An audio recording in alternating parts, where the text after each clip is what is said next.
Well, hello, and welcome again to our podcast series, Rework, the Sustainable Development Chronicles. In each episode of this podcast series, we're going to be focusing on one or more of the United Nations Sustainable Development Goals and their impact on the profession of facility management. Today, we'll be looking at a number of goals, a number of SDGs, including Goal 10, Reduced Inequalities, Goal 5, Gender Equality, Goal 16, Peace, Justice, and Strong Institutions, and more. My guest today is Jessica Bantom, a workplace strategist and diversity, equity, inclusion, and belonging consultant, whose new book is called Design for Identity: How to Design Authentically for a Diverse World. Welcome, Jessica. I'm glad to be here. Well, let's get right down to business.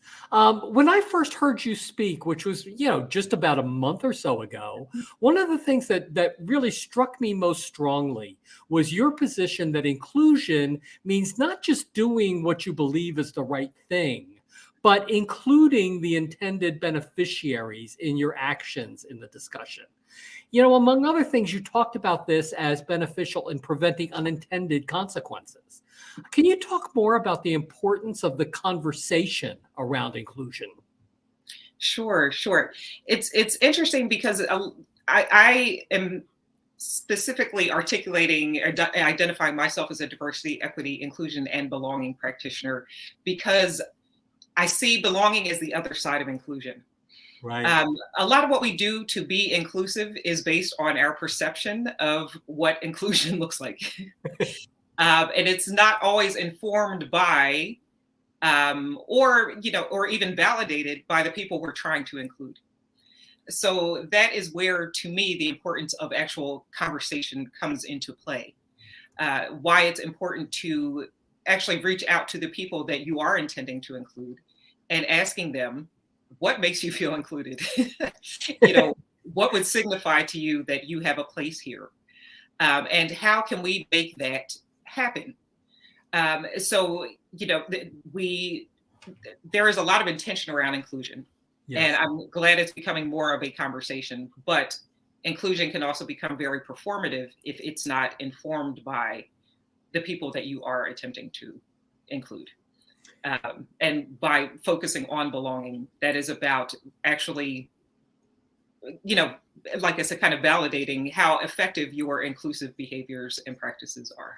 Yeah, I really like that addition of the word belonging. And I appreciate your explanation about how that's kind of the proof of the pudding that your DEI efforts are actually benefiting the people that you're trying to benefit, because I think we've all heard of and know of good intentions that went spectacularly wrong. Okay, can you tell me a little bit more about how you came to focus your work on these issues of diversity, equity, inclusion, and belonging?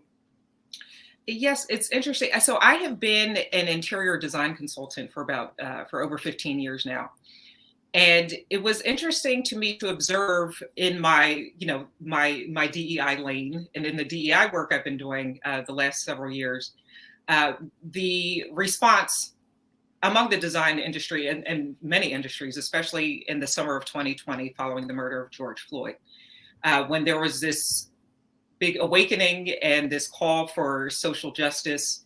And a lot of statements were made by businesses, a lot of proclamations about we stand with everyone. And I was curious to see what was going to happen after that.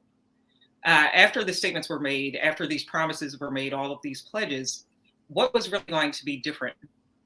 And specifically in the context of design, I wasn't seeing anything different in terms of the day-to-day practices, how we engage with each other as designers, how we engage with customers.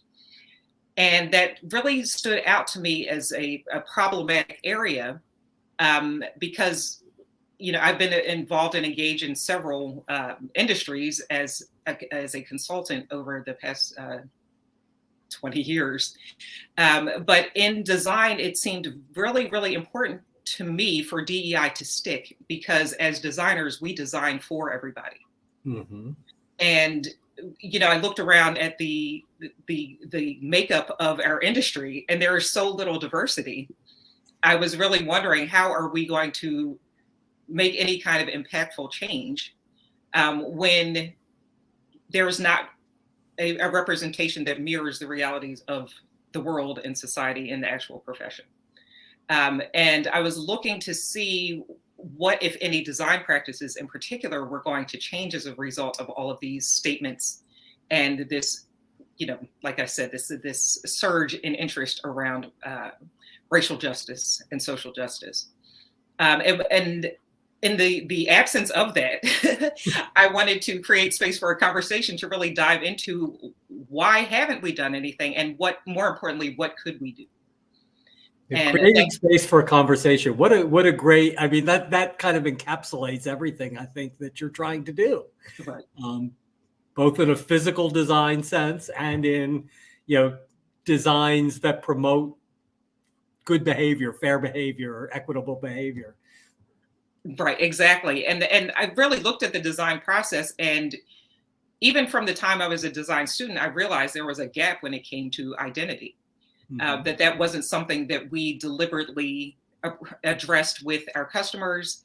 It wasn't something that we deliberately incorporated into any of our designs, or even floated as a concept to possibly integrate in an intentional way in every design project. Because like I said, we're ultimately designing for a diverse audience, a diverse world. Mm-hmm. So that was where I really started thinking about what questions do we need to ask in the design process, number one, with customers, and number two, among ourselves and our colleagues and our design teams, to make sure that we are finding out what is meaningful to our customers that we're creating for, and to really figure out how we then translate that into a design without being performative and without just doing it through our narrow lens as designers and, this is my interpretation of your identity, as opposed to, please tell me what is important and valuable to you. Yeah. I will create a solution, but then I will also come back to you and validate whether that is still achieving what you wanted to achieve. That's great. And that leads right into the next topic I wanted to address with you, which is about that performative exercise. Many organizations have strongly worded written policy statements that prohibit discrimination in the workplace, policies that directly align with sustainable development goals like number 5 and number 10. But are these policy statements doing what they're intended to do? Are they enough? And it sounds like you have some strong ideas about other steps that really need to be taken to ensure that the goals of DEIB are being addressed adequately. Definitely. I would say statements alone are never enough. I mean, you think of just human nature in general, there's rules everywhere. How well do we all abide by those? But what really tells us that something is important is how consistently those rules are enforced. Yeah. And do we see them being actively recognized on a day-to-day basis? Is there accountability to those rules? And it's the same kind of thing when it comes to DEI, when it comes to the corporate statements, when it comes to rules and regulations. It's never enough just to say that something is important. And there needs to be modeling of behaviors that backs that up. And that's often what's missing. And I wouldn't say it's always missing purely because people don't care. I think that there's a lot of good intention around DEI, but people don't know what it means and what it looks like to show up in a way that says, I truly value diversity, equity, inclusion, and belonging.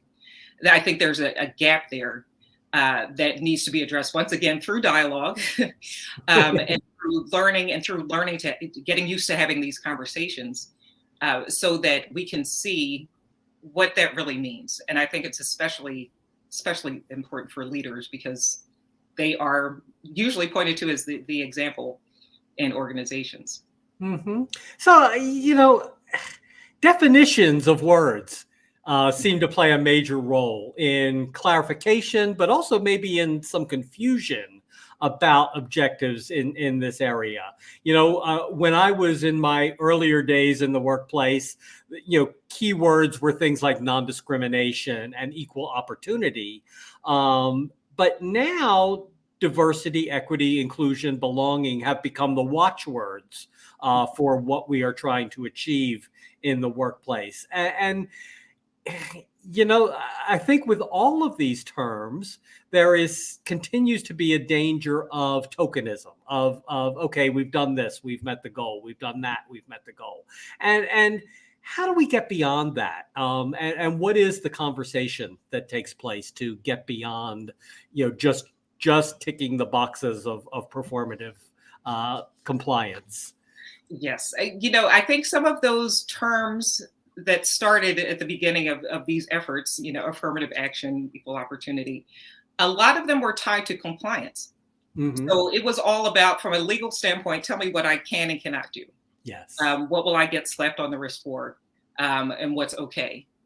And yes, those things had to be in place, because in the absence of them, obviously, nothing was enforced, and there was no signal that the intention and the words actually meant anything. And over time, I think we've evolved, and this is actually how I express a way that I express DEIB maturity, is that compliance is bare minimum. Mm-hmm. To say that we have people in HR who can take care of that, or an understanding of what's legal and what's not. That's looking at this from a purely compliance perspective, which is relevant, which is also necessary. But I think as we've seen the concepts and the terms evolve, there's also been an evolution in terms of what's expected. What are the expected behaviors around mm-hmm. diversity, equity, inclusion, and belonging? So, even as it started off with this transition to D&I, diversity and inclusion, mm-hmm. That was kind of bridging from, okay, we have quotas, to, yes. Okay, we're going to once again say that we're including people. We don't just want you in the doors, we want to keep you here. But that's, once again, that's not the full picture, because we're going to do what we think we need to do to keep you here. Yeah.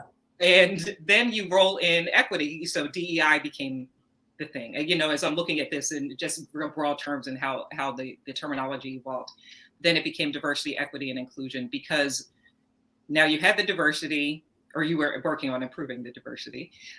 You were making efforts to be inclusive, but what was happening if the people stayed there? Were they having the same experience if they were being invited to stay?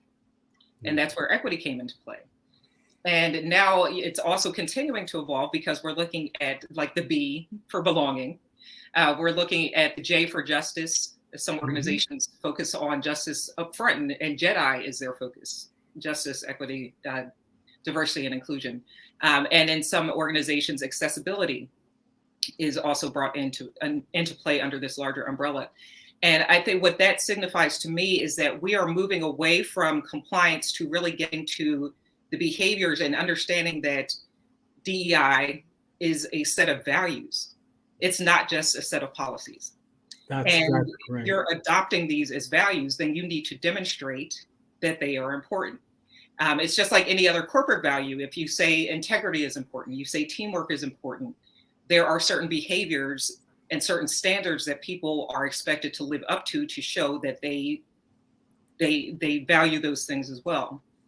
It's the same thing for DEI. And I think that transition is starting to happen, where it's moving away from a set of letters or a set of policies. Although I really love JEDI. It is sketchy. But I think we're getting to a point where there's more of an understanding of what this means.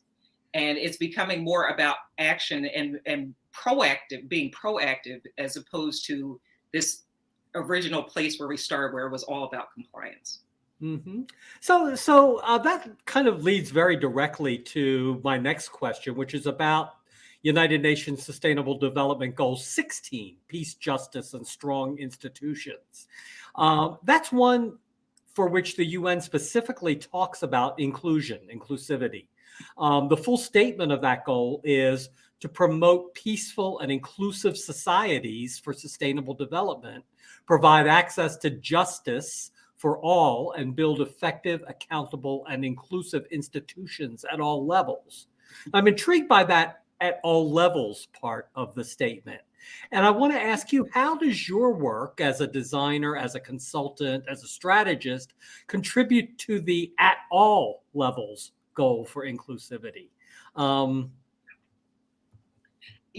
Well, for me as a designer and as part of the philosophies that I share in Design for Identity, and even looking at it, I'll say from an organizational standpoint, so looking at it in terms of a design firm, part of the effort to be inclusive and to adopt what I call this Design for Identity blueprint, and starting to engage in conversations, means that there has to be value placed on hearing from people across an organization to get insights into their perspectives and their experiences.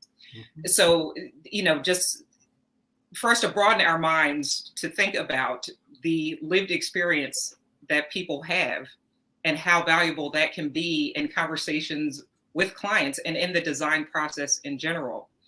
And once again, being intentional and creating space for a conversation and creating a place where people feel safe to share from their own experience, so that knowledge can then be translated into a design. And it can also be brought into the conversation with customers who are going to be from diverse backgrounds themselves.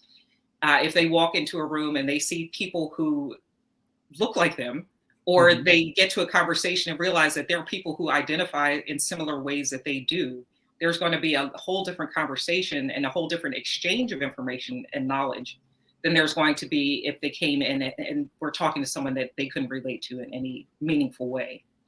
And that exchange of that really meaningful information, and that, those things that usually go unsaid or unacknowledged, those are the game changers when it comes to a final product and actually creating something that honors identity.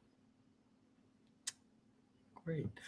So education, SDG 4, and its relation to DEIB have become something of a political hot topic lately. What are your thoughts? I've been, frankly, very surprised that DEI is seen as something of a threat in some quarters. But what are your thoughts on these efforts to channel the conversation in the educational arena? I think what we're seeing there is a fear-based reaction to losing control of the narrative. Mm. If you look at history, it's always going to be told by whoever has the power to tell the story. Yes. And if you have the power to tell the story, you're going to tell the story where you are presented in the best light possible. And any countering views, like, we edit those out. And what's happening is that all of the edited out stories are being told, and they're becoming louder. And I think what we're seeing is, once again, like I said, a fear-based reaction to get rid of that stuff. We need to maintain control. So we can maintain this narrative that has kept this power structure in place, that has kept privilege as it exists, especially in America, in its place. And to me, it's almost, it seems almost pointless in the grand scheme of things. But when you look at the fact that we are in the age of data, we are in the age of information. Even if you try to keep it out of schools, it doesn't mean it can't be accessed elsewhere. So to me, this such a over the top kind of reaction is just like panic on display to me. And it's ultimately not keeping people from getting the information anyway. Right. Yeah, it's highlighting it in many ways, I think. Right. And it makes it seem more interesting. Like, oh, well, what am I missing? Absolutely. Being told that something is forbidden, goes way back to the Bible, right? Human nature. Now, SDG 8 focuses on decent work. That's an interesting term, I think. Certainly, we can understand this to mean an end to forced labor, to slavery, to child labor, to human trafficking.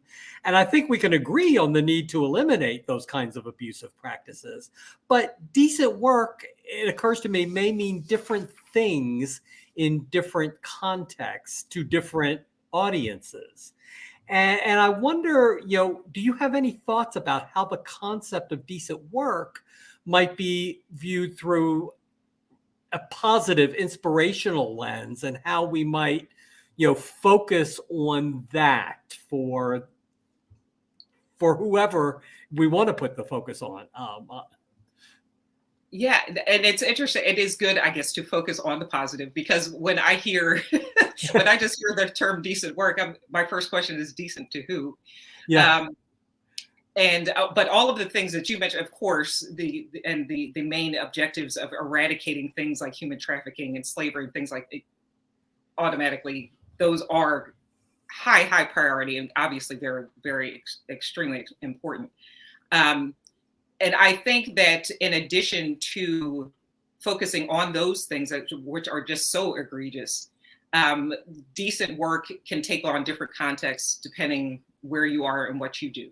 If you look at it in the context of, I think, what typical American work looks like, and the typical, especially what we've defined as work since the pandemic, it's largely been office work, is what we think of. It's not the only perspective, obviously, but it is one of the main ones. And I think that we could look at decent work in that regard in terms of creating places and spaces where, at a bare minimum, people feel seen, valued, heard, and cared for. Mm-hmm. That there is no threat to their safety, to their security, to their ability to navigate a space, their ability to thrive in a space. Like, those seem like pretty basic expectations anyone should have from any type of work environment. And that also conveys to any type of other space where people work, that there should be that expectation, once again, bare minimum expectation of those things. I think if we want to go beyond that, to get above decent, that also means going above and beyond in terms of creating inclusive environment and creating those spaces where people are not only seen, but they're valued, and that their perspectives are actually sought, and that their needs are welcome to be vocalized and communicated, and that they will be respected. And in spaces where you don't call things an accommodation as if we're doing you a favor, it is a basic, whatever it is, a practice, a tool, a environment that is created for anybody to succeed regardless of identity. And I think that if we are expected to produce in work environments, that we should be supported to thrive in them as well. One of the points you brought up just now is our perspective in sort of, United States white collar, middle class, upper middle class context, and the SDG 3, which focuses on ensuring healthy lives and promoting well-being, in quotes, for all at all ages. I certainly, as I think you do, live and work in an environment where health and well-being tends to be applied to those office environments that you talked about, where, to be honest, the healthy workplace is pretty easily understood. But when we look at that situation globally, and even across all sectors in this country, the United States, continuing to focus on work, we have to consider mining and agriculture and forestry and other domains where the goal might seem more elusive. So my question to you is, how can or can we use our privileged status to promote positive outcomes globally? How do we include other cultures, other environments in that conversation about healthy lives and healthy work? I think it is literally a matter of, once again, creating space for a dialogue and asking people what is important to them. What will make you feel cared for? if you are, you mentioned environments, maybe it's mining where it's something where there are considerable risks or dangers, or where it's not just just comfy seat at a desk, to really talk to the people and ask them what their concerns are. Mhm. I think in a lot of business instances, DEI and others, we often go right to data, we go right to numbers, we go right to statistics, when the people are right in front of us. Yeah. We go to benchmarking, we go to, well, what's everybody else doing? You can't care about everybody else when your people, and I say that as like the people that you work with, the people in your organization that you have some kind of loyalty to, some kind of responsibility for, Mm-hmm. those are the ones that you should be concerned about. And a lot of times, to me, that's the most basic thing to do, is to ask the people that you work with.